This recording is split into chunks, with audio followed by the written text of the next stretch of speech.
상실감이 주는 것은요, 그냥 그 사람 혼자만의 떠남의 문제가 아니라 내 삶의 모든 영역을 다 뒤흔들어 놓습니다. 하나님은 우리를 사랑하시기 때문에 우리 인생을 위대하게 하려고 사랑하는 사람을 떠나게 해요. 그 사람의 떠남이 내 인생의 위대한 하나님의 계시를 깨닫게 할 뿐만 아니라 그 사람의 떠남 속에는 하나님의 놀라운 섭리와 계획이 있어요. 여러분, 그래서 사람이 떠나갈 때는요, 하나님이 가까이 다가오고 있다는 것을 믿으셔야 돼요. 어떤 상실 속에서도 더 이상 낙심하지 마세요. 오늘 우리가 이제 함께 나눌 것은요, 이 상실에 대한 것입니다.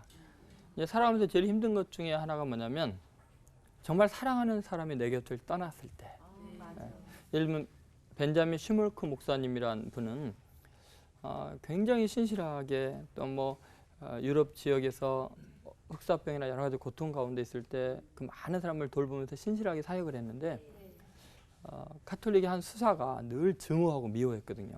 이분들이 어려운 이웃을 도우러 간 사이에 그 집에 불을 질러갖고 돌아와서 보니까 집이 다 새카맣게 탔을 뿐만 아니라 두 아들이 부둥켜 안고 습덩이가 돼 있는 거예요. 그 절망 가운데서 얼마나 힘들었겠어요. 정말 사랑하는 그 아이들을 잃어버린 그 절망감, 상실감. 그런데 그 자리에서 무릎을 꿇고 주신 분도 여호와시고 취하신 분도 여호와십니다. 그렇게 고백하면서 그걸 이겨나가거든요. 근데 여러분, 이건 아주 극단적인 예이지만 우리가 살아가면서 정말 너무너무나 믿고 의지했던 사람들이 내 의사와 상관없이 우리 곁을 떠나갈 때가 많습니다. 그러니까 그것이 어떤 뭐 죽음의 문제일 수도 있고요. 또 인간관계 속에서 어긋난 오해나 뭐 이런 것 때문에 있었고 경제적인 문제일 수도 있고.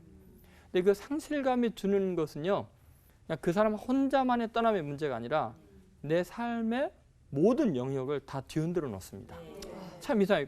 내 삶에서 이것만 빠져나가면 되는데 나머지가 다 와르르 무너지는 느낌. 그러니까 어떤 중심축이 빠져나가는 것 같은 그런 아픔들이 있죠.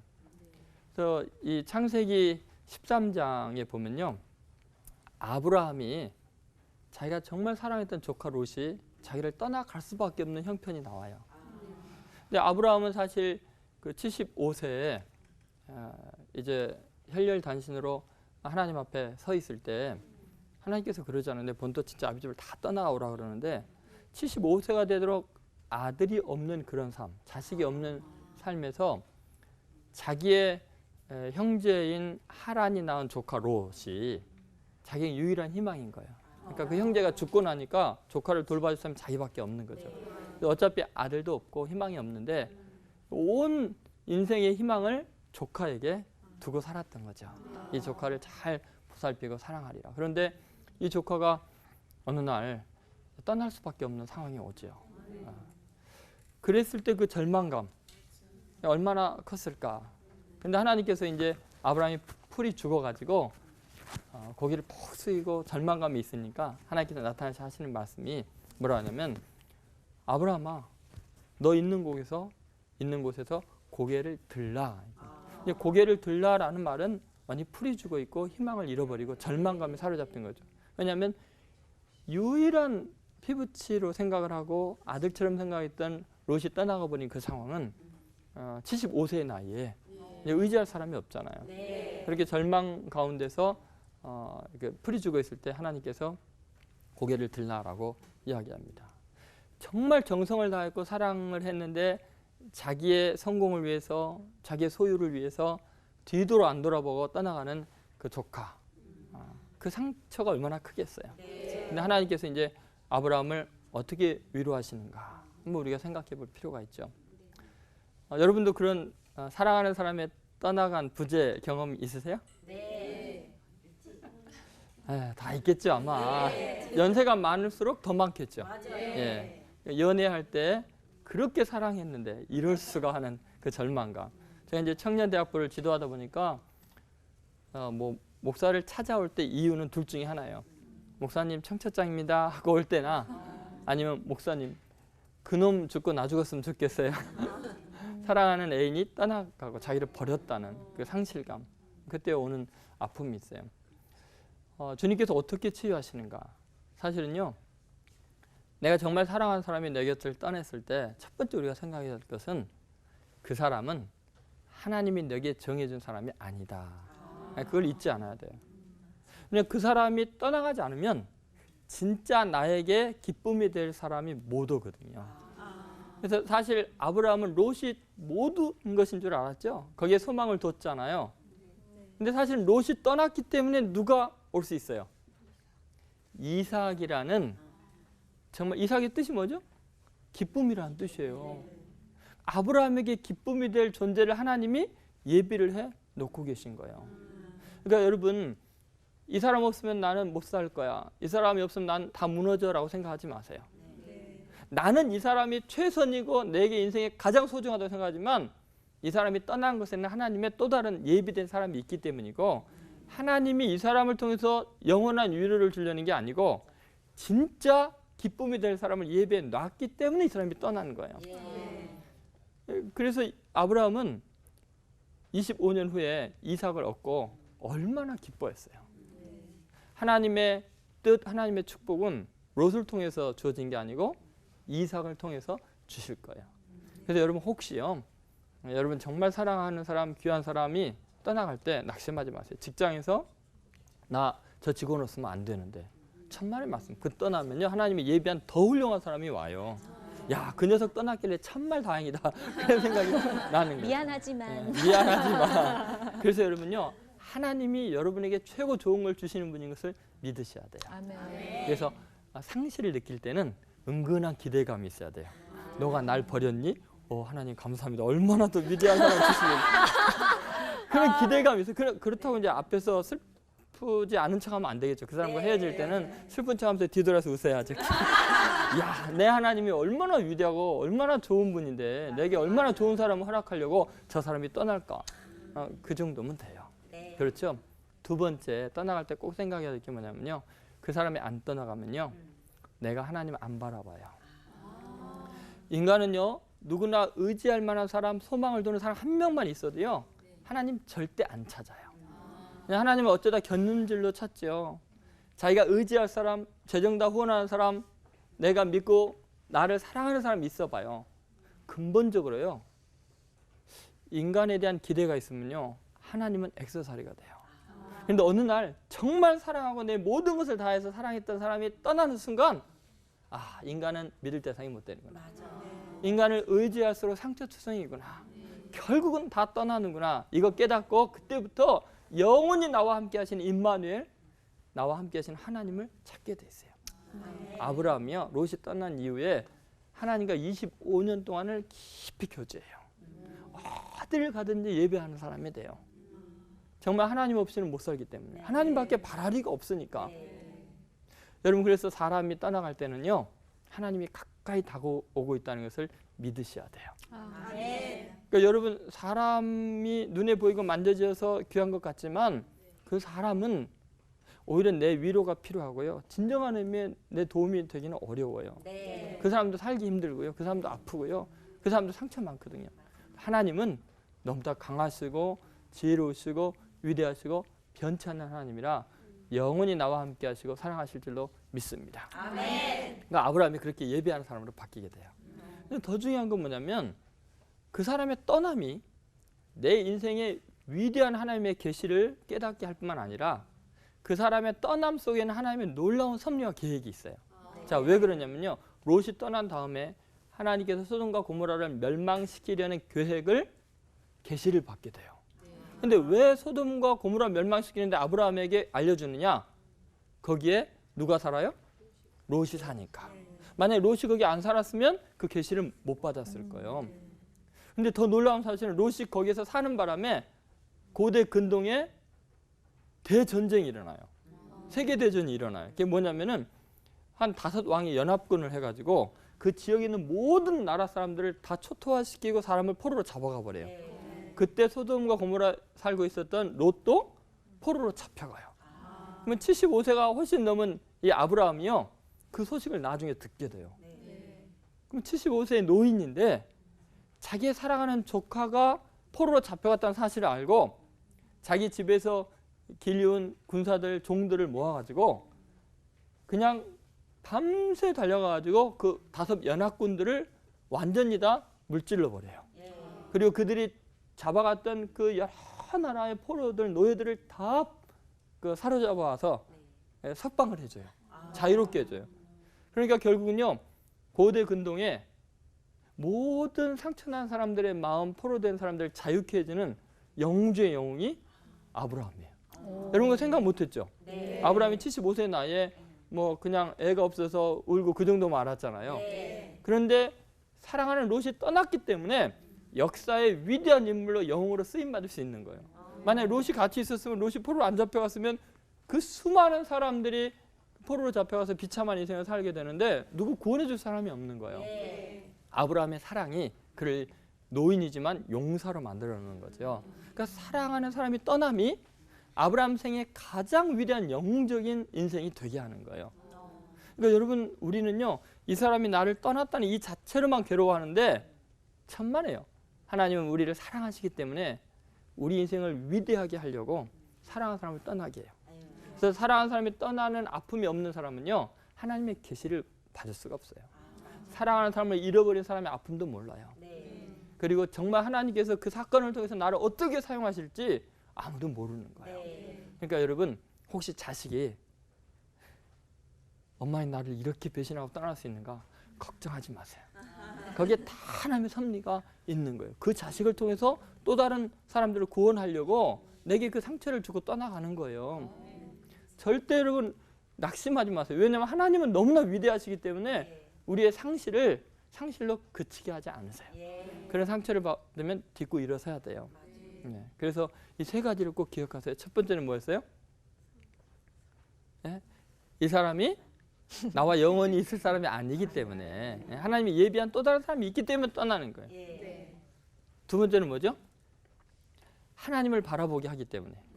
그 사람이 떠나가야만 내가 하나님을 온전히 바라볼 수 있으니까. 그 사람의 떠나감은 하나님을 만나는 놀라운 기회가 돼요. 그리고 또 한 가지는 뭐예요? 하나님의 놀라운 섭리가 아닙니다. 내 인생을 위대하게 바꾸시려는 하나님의 역사가 있죠. 그럼 입장을 바꿔서요, 이제 롯의 입장에서 한번 생각해 봅시다. 롯의 입장에서. 네. 여러분, 롯의 입장에서는 어떨까요? 자, 이제 떠나왔어요. 근데 그 떠나감이 얼마나 아브라함 삼촌에게 미안한 마음이 들까요? 그리고 떠나왔을 때 꿈과 기대감을 갖고 왔지만 혼자 있는 그 외로움이 또 엄습할 수 있거든요. 근데 더 두려운 건 내가 상처 주고 떠나왔기 때문에 미래가 어떻게 될지, 다른 사람에게 나 좋으라고 상처를 준 거잖아요. 그럴 때는요, 미래에 대한 불안함이 있어요. 그래서 하나님이 나 같은 사람 복을 안 줄 거야. 무슨 일을 당할지 몰라. 근데 실제로 그런 일 때문에 계속 어려움을 겪게 되죠. 아내는 소금 기둥이 되고, 딸들과 나중에 그 안 좋은 일이 있어서 딸들 사이에서 이제 그 민족을 낳게 되는 그런 일까지 일어나게 되고 많은 아픔들이 있잖아요. 근데 내가 그렇게 다른 사람에게 본의 아니게 상처를 줬든지, 내가 의도적으로 상처를 줬든지, 다른 사람에게 상실의 아픔을 줄 때는 마음이 편할 수가 없어요. 근데 그때 어떻게 해야 되느냐의 문제예요. 첫 번째 아주 중요한 것은 뭐냐면, 이미 일어난 일은 어쩔 수 없지만 자신이 잘못할 때는 진심 어린 사과를 해야 돼요. 그 사람이 그 사과를 받아들이든 안 받아들이든 내 입장에서는 어쨌든 내 편함을 위해서, 더 좋은 걸 위해서 상대편은 나한테 전적인 기대를 했는데 상처를 줬으면 일단은 사과를 해야 돼요. 그 다음에 두 번째는 그것 때문에 너무 죄책감에 사로잡히지 말라는 거예요. 왜냐하면 내가 아무리 죄책감 느낀다고 해서 상대편에게 도움이 되는 건 아니에요. 그 사람에 대한 책임감과 죄책감은 분리가 돼야 돼요. 예를 들어서 나는 내 자신에 대해서 최선을 다해서 열심히 살아서 그를 어떻게 도울까를 생각해야지, 내가 저 사람한테 저렇게 상처를 줬는데 나 같은 인간 쓸모없어 하면서 죄책감에 시달려봤자 그 사람에게는 아무 도움이 안 돼요. 근데 더 중요한 건 뭐냐면, 세 번째는 나에게도 은혜를 베푸듯이 하나님이 그에게도 특별한 계획이 있다는 걸 믿어야 돼요. 그래서 우리가 하나님께 그 사람을 위해서 축복의 기도를 해주는 것, 그것이 되게 중요한데, 왜냐하면 내가 그 사람에게 상처 준 걸로 그 사람의 인생이 다 끝나는 건 아니에요. 왜냐하면 내가 그 사람에게 준 영향력보다도 하나님이 그 사람에게 주실 영향력이 더 크기 때문에, 하나님이 나를 사랑하시지 그 사람을 사랑하실 줄 믿기 때문에 하나님께서 이 사건을 통해서도 반드시 그 사람에게 복을 줄 줄로 믿어야 돼요. 그래서 사실 이 롯의 입장에서는 아브라함에게 너무나 큰 상처를 줬지만 하나님은 그걸 다 선으로 바꾸셔서 아브라함에게 엄청난 복을 주셨잖아요. 롯은 상상을 못하겠죠. 그러나 하나님은 내가 상처 준 그 사람도 사랑하시고 내가 실수한 이것도 선으로 바꾸셔서 그 사람에게 복을 주실 줄로 믿어야 돼요. 그러니까 예를 들어서 이 상실의 아픔이라고 생각해 보세요. 요셉의 형들이 요셉을 노예로 판 다음에요. 그 죄책감이 얼마나 컸어요. 그 요셉을 떠나보내고 노예로 판 다음에요. 그들이 야 드디어 이 눈에 가시 같은 녀석 없어져서 속이 시원하다 그랬겠어요? 얼마나 괴로워했냐면 나중에 요셉을 만났을 때요. 이들이 정신을 잃을 정도로 두려움에 사로잡힌데 그렇게 요셉을 만났는데 요셉이 형님들은 걱정하지 말라고 하나님이 파견한 거라 그렇게 이야기를 하는데도 이 형들이 근심이 사로잡혀요. 거의 20년이 지난 다음에 나중에 야곱이 죽을 때요. 형들이 이제 우리도 죽었구나라고 생각해요. 요셉이 분명히 용서를 했는데 자기들은 죄책감으로 그 수십 년을 시달리고 있는 거예요. 그러니까 다른 사람에게 해를 끼친 그 아픔이라는 게 엄청나죠. 그런데 사실은 형들은 그렇게 팔았는데 하나님은 어떻게 하셨어요? 요셉에게 그 사건을 통해서 놀라운 구원을 허락하시잖아요. 요셉이 노예로 팔렸기 때문에 국제적인 인물이 되죠. 그래서 이집트의 총리 대신이 되잖아요. 그래서 고대 군대의 모든 사람을 구원하는 역사를 이루잖아요. 나는 그를 버렸지만 하나님은 그에게 역사하시고 섭리하셔서 내 악을 선으로 바꾸셔서 인류를 구원하는 위대한 일을 이루셔요. 그래서 우리가 하나님을 믿는다는 게 이렇게 영광스러운 거예요. 여러분이 하나님을 믿으면 여러분이 가해자일지라도 그 하나님을 신뢰하고 그 하나님이 선을 이룰 줄 믿고 내 죄를 회개하고 그를 위해 기도하면 반드시 하나님은 그걸 통해서 인류를 구원하는 위대한 일을 이루시는 거예요. 그러니까 우리가 하나님을 믿을 때요. 세상 다른 신처럼 생각하면 안 돼요. 내가 피해자일 때만 하나님은 나를 도우실 거야. 천만의 말씀이에요. 하나님은 우리가 가해자일 때도 우리를 긍휼히 여기셔서 그분의 사랑으로 우리의 양심의 아픔들을 치유하시죠. 예를 들면 바울이 사울이었을 때 스데반 돌로 쳐 죽이고 무수하게 많은 사람 감옥에 가뒀잖아요. 엄청난 가해자잖아요. 그런데 놀랍게 바울은 그 사건을 통해서 온 세상에 복음을 전하는 위대한 인물이 되잖아요.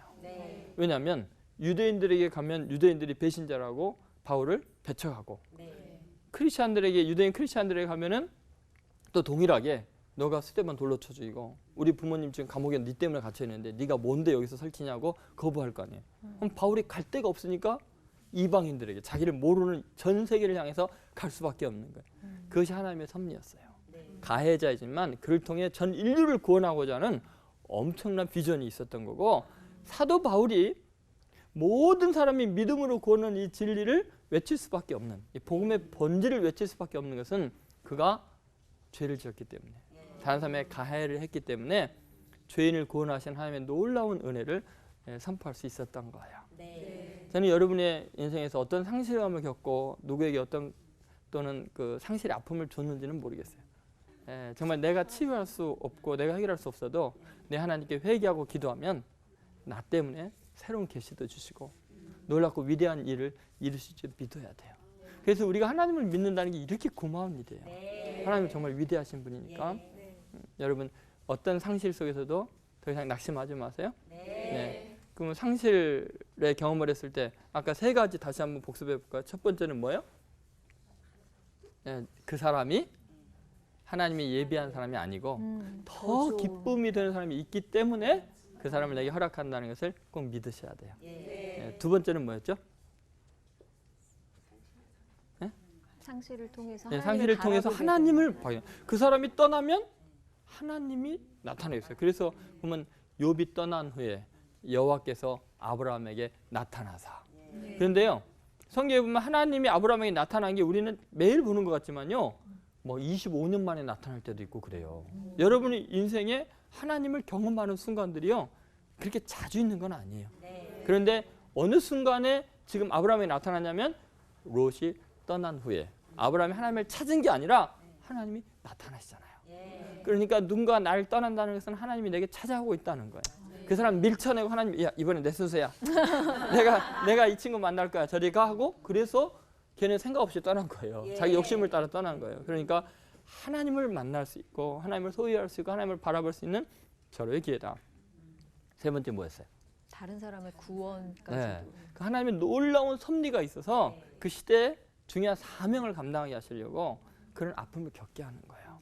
그러니까 여러분 더 이상 상실 때문에 좌절하지 마세요. 네. 위대하신 하나님, 나를 너무나 사랑하신 하나님, 그 하나님의 섭리를 믿고 끝까지 승리하는 여러분 되시기를 주의 이름으로 소원합니다. 아멘. 네.